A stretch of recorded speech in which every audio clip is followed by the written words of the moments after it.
करला Maharashtra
high school మరియు boys high school విద్యార్థులందరికీ కూడా బాలల హక్కుల దినోత్సవ శుభాకాంక్షలు తెలియజేసుకుంటూ ఈరోజు మన అంతర్జాతీయ బాలల హక్కుల దినోత్సవం సందర్భంగా మనం ఏర్పాటు చేసుకున్నటువంటి ర్యాలీలో పాల్గొన్న మన ఈనాటి కార్యక్రమం ముఖ్య అతిథి శ్రీ వివేకానంద గారు, డిఎస్పీ గారు, పోలీస్ డిపార్ట్మెంట్ ఇచ్చారు. వారికి గట్టిగా చప్పట్లతో మనందరం స్వాగతం తెలియజేసుకుంటూ, అలాగే మన ఈనాటి ఇంకో ముఖ్య అతిథి మన project director women and child welfare department Shrimati B Shantishri గారికి, అలాగే మన చైల్డ్ వెల్ఫేర్ కమిటీ మెంబరు గన్నప్పటి గారికి, అలాగే మన డిపిఆర్ఓ ఆఫీస్ నుంచి విచ్చేసినటువంటి ఏడీ గారు చెన్నకేశవ్ గారికి, అలాగే ఇతర హెచ్ఎంస్, అలాగే సిబ్బంది మీ పాఠశాలల సిబ్బంది అందరికీ కూడా ధన్యవాదాలు తెలియజేసుకుంటూ, ముఖ్యంగా ఈరోజు మనం నవంబర్ 14 నుంచి బాలల హక్కుల దినోత్సవం సందర్భంగా ఈ వారం రోజుల పాటు మనం బాలల హక్కుల పట్ల, ముఖ్యంగా జీవించే హక్కు, అభివృద్ధి చెందే హక్కు, రక్షణ పొందే హక్కు, భాగస్వామ్యపు హక్కు, ఈ 4 హక్కులు కూడా పిల్లలందరూ అనుభవించేలా ప్రతి ఒక్కరిలో అవగాహన కల్పించాలని చెప్పేసి గ్రామ స్థాయి నుంచి జిల్లా స్థాయి వరకు కూడా వివిధ కార్యక్రమాలను మనం చేసుకుంటూ ఈరోజు చివరి రోజుగా బాలల హక్కుల వారోత్సవాల్లో చివరి రోజుగా ఈ ముగింపు సందర్భంగా మనం ఈ పెద్ద ఎత్తున ర్యాలీ నిర్వహించుకొని ఈరోజు కూడా మనం మన హక్కుల్ని మనం కాపాడుకునే దాంట్లో ప్రతి ఒక్కరు కూడా యాక్టివ్గా ఉండాలని చెప్పేసి వారోత్సవాలు హక్కుల గురించి చేస్తున్నటువంటి కార్యక్రమానికి ర్యాలీకి చేస్తున్న మన ఏవో మేడం గారికి, ఇక్కడ HMs, other teachers and other members అందరికి కూడా అలాగే ఇక్కడ విచ్చేసినటువంటి మన బాలలు కూడా ముఖ్యంగా మనం గుర్తుంచుకోవాలి, మనం నవంబర్ 14ని బాలల దినోత్సవంగా జరుపుకుంటూ ఉంటాం. మరి బాలలకి అనేకమైనటువంటి హక్కులు మన భారత రాజ్యాంగం కల్పించింది. మరి వారి హక్కుల్ని మనం పరిరక్షించవలసిన బాధ్యత మన మీద ఎంతైనా ఉంది. మనందరం కూడా ఆ హక్కుల్ని కాపాడడం కోసం ఈ యొక్క వారోత్సవాల్ని ఈ ప్రభుత్వం చేస్తుంది. నిజంగా చాలా గుర్తించదగ్గ విషయం. బాలల పట్ల ఎన్నో బాధ్యతలు మనకు ఉన్నాయి. పిల్లలతో పాటు వాళ్ళ తల్లిదండ్రులకి అందరికి కూడా ఆ బాధ్యతలు తెలుసుకోవాల్సినటువంటి ఆవశ్యకత ఉంది. చట్టపరంగా ఈ చైల్డ్ ప్రొటెక్షన్ యాక్ట్ అనేది చాలా బలమైనటువంటి చట్టం. అలాగే ఈ చైల్డ్ మ్యారేజెస్ యాక్ట్ కూడా ఉంది. మరి పిల్లలందరూ కూడా గుర్తుపెట్టుకోవాలి, బాల్య వివాహాలన్నీ మనం కాలు రాయాల్సిన అవసరం ఎంతైనా ఉంది. అలాగే బాలల హక్కుల్ని మనం ప్రొటెక్ట్ చేయాల్సిన బాధ్యత కూడా మనకు ఉంది. కాబట్టి ముఖ్యంగా పెద్దల యొక్క బాధ్యతను మనం గుర్తించి ఆ బాధ్యతని మనం అందరం కూడా నిర్వర్తించినప్పుడే బాలలకి పరిపూర్ణమైనటువంటి న్యాయాన్ని, వాళ్ళ హక్కుల్ని కాపాడినటువంటి వ్యక్తులు మనం అవుతాం. దీనికి చట్టబద్ధంగా ఉమెన్ అండ్ చైల్డ్ వెల్ఫేర్ అటువంటి ఆర్గనైజేషన్ ఎంతో కష్టపడి పనిచేస్తున్నారు. మన శ్రీకాకుళంలో చాలా విషయాల్లో వాళ్ళు నాతో మాట్లాడినప్పుడు ఈ యొక్క బాలల గురించి, అలాగే స్ట్రీట్ చిల్డ్రన్ గురించి, అలాగే చిల్డ్రన్స్ గురించి కూడా ఎన్నో కార్యక్రమాలు చేస్తూ వాళ్ళని దత్తత తీసుకొని వారికి ఒక మంచి జీవితాన్ని ఇవ్వడం కోసం వారు చేసినటువంటి కృషిని మనం అభినందించాలి. కాబట్టి చిల్డ్రన్స్ మీరు అందరూ కూడా బాగా చదువుకోవాలి, మీ హక్కులు మీరు తెలుసుకోవాలి, మీ హక్కుల్ని మీరు మర్చిపోకుండా ఒక మంచి భావి భారత పౌరులుగా తీర్చిదిద్దడానికి మీరందరూ కూడా కష్టపడి చదువుకొని బాగా పైకి రావాలని సందర్భంగా మీ అందరూ కోరుకుంటాం.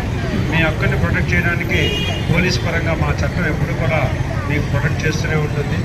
ఈ అవకాశాన్ని ఇచ్చినటువంటి మేడం గారికి అందరికి కూడా నా యొక్క ధన్యవాదాలు తెలియజేస్తూ సెలవు తీసుకుంటాను. Thank you. కేపీఆర్ గారు కూడా వచ్చారు. హక్కులను మీరు తెలుసుకోవడం ఎంత అవసరమో, హక్కులతో పాటు మీ రెస్పాన్సిబిలిటీస్ అంటే బాధ్యతలు కూడా మేము ఎలా ఉండాలి, ఎలా సమాజం పట్ల, ఫ్యామిలీ పట్ల బాధ్యతగా ప్రవర్తించాలి అనేది కూడా తెలుసుకోవాలి. మీరు మంచి పౌరులుగా ఎదగలుగుతారు. మీకు తెలుసు, మీ అందరికీ ప్రతి స్కూల్స్లో ఇప్పుడు మనకి కొన్ని హెల్ప్ లైన్ నెంబర్స్ పెడుతున్నాము. చైల్డ్ హెల్ప్ లైన్ నెంబర్ ఎంతమంది తెలుసునా చెప్పండి. చైల్డ్ హెల్ప్ లైన్ నెంబర్ ఎంతమందికి తెలుసు? చైల్డ్ హెల్ప్ లైన్ నెంబర్ అందరికి తెలుసా? ఎంతమందికి తెలుసు? చేతులెత్తండి. చైల్డ్ హెల్ప్ లైన్ నెంబర్ మీకేమైనా మీ హక్కులని మీరు అనుభవిస్తూ ఉన్నప్పుడు కానీ, లేకపోతే మీకు సమాజంలో ఏదైనా ప్రాబ్లమ్స్లో ఉన్నప్పుడు కానీ, లేదా మీకు సమస్యలు ఏదైనా వచ్చి మీరు మీ సొసైటీస్ అంటే మీరు మీ ఇంటి స్థాయిలో కానీ, మీ స్కూల్ లెవెల్లో కానీ మీరు పరిష్కరించుకోలేని పరిస్థితుల్లో ఉండేటప్పుడు ఆ నెంబర్ టోల్ ఫ్రీ నెంబర్, అంటే మీకు దానికి ఏమీ డబ్బులు పడవు. దానికి ఫోన్ చేసి మీరు వెంటనే మీ సమస్యలు చెప్పొచ్చు. మీకు దానికి సంబంధించిన అధికారులు వచ్చి దానికి పరిష్కారం అనేది చూపుతారు. సో ఇది మీరు గుర్తుపెట్టుకోండి. అంటే ఎందుకు చెప్తున్నామంటే చాలా మంది పిల్లలు రీసెంట్గా మనకి ఒక 2 ఆడపిల్లలు ఒక 2 monthsలోనే 6 to 7 చదువుతున్న వాళ్ళు సూసైడ్ చేసుకున్నారు. ఎట్టి పరిస్థితుల్లో